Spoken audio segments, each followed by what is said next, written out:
Hi, thanks for joining me today.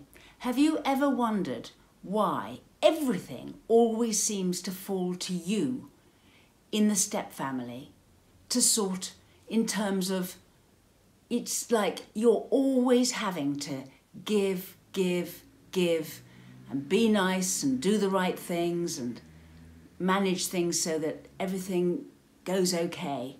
Why is it always you? Why?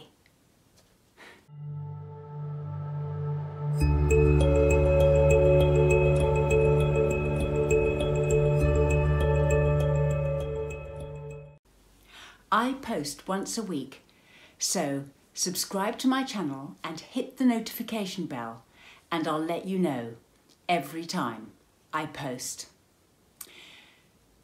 Why is it that it always falls to us to have to do everything?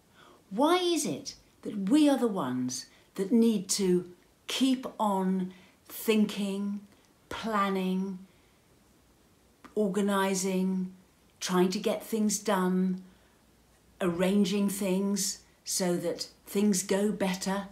Why is it that it falls to us so much as a step-parent?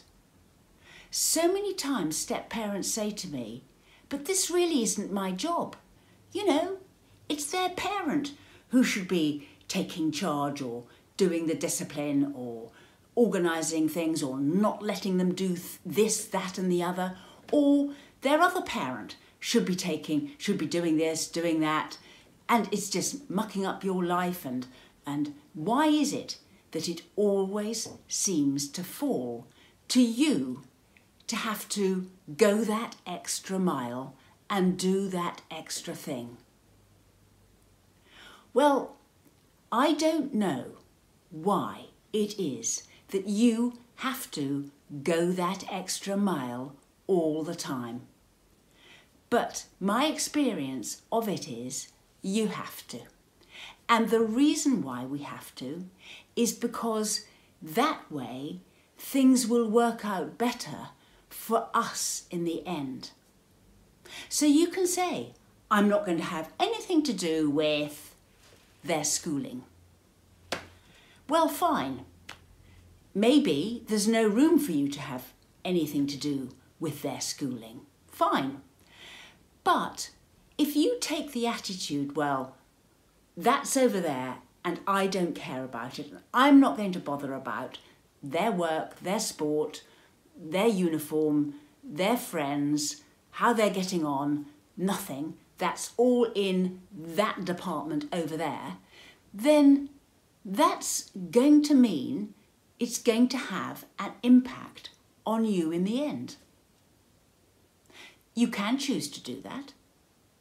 But if things don't work out as well as possible for the child, then ultimately you will bear the brunt of the emotional cost of them maybe getting into trouble at school, maybe falling out with friends, maybe having difficulty making friends, maybe not having as many interests at school, which means that they are out of the house more and are building their confidence and self-esteem better.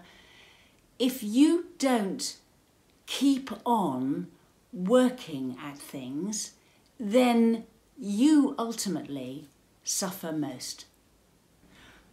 I know it's hard, and I know it's not what you signed up for.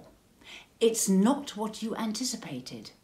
When you first started this relationship with that child's parent, you did not expect to have to do all these things and negotiate and be a peacemaker and step in and maybe spend your time and possibly money on enabling things to go better for the wider family you have joined.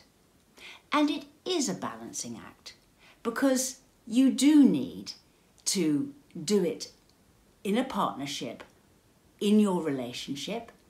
It shouldn't be that you take over and do everything. But it also means that although you can step back and say, they're nothing to do with me, ultimately it's in your interests to make things work as best as possible. Other people's children can be no fun. They can be no fun to live with. You may not have signed up for the arrangement you've got. It can be as tough as it can be, and children can be very, very objectionable. They can be very difficult to live with. And I'm not saying they aren't, but often the way to solving those problems is not to address their rudeness and nastiness head on directly with them, but change the circumstances around them so that they can grow in confidence and self-esteem, and therefore grow and develop and become nicer people. And then that will translate back into the home and the problem you've got. So it is worth always making that extra effort and doing those extra things now, because the investment you make now, you will get back later. And those children, if they are horrible to be with, are struggling. And they're struggling really through no fault of their own. I mean, sometimes people are quite difficult, but generally speaking, if you've got a very awkward child misbehaving, then that's as a result of the circumstances that have been round them that have made them like that. It's tough, but if you can put some better context around them and support them and take an interest in their friends and an interest in their sport and make sure they've got the proper equipment for things and follow up on things and do what you say you're going to do and keep promises and develop a relationship of sorts, I know it's tough, then ultimately your problem of this horrible child you're living with will be solved.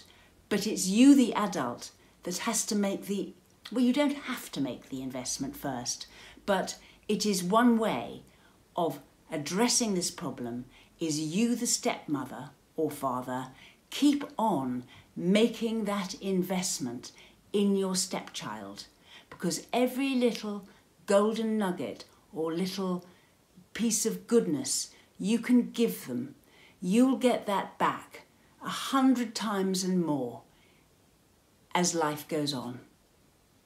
Keep going and keep rewarding yourself for doing it. We run workshops, sessions, we write booklets, and we have an email response service. You can find links to my social media and the website in the description box below.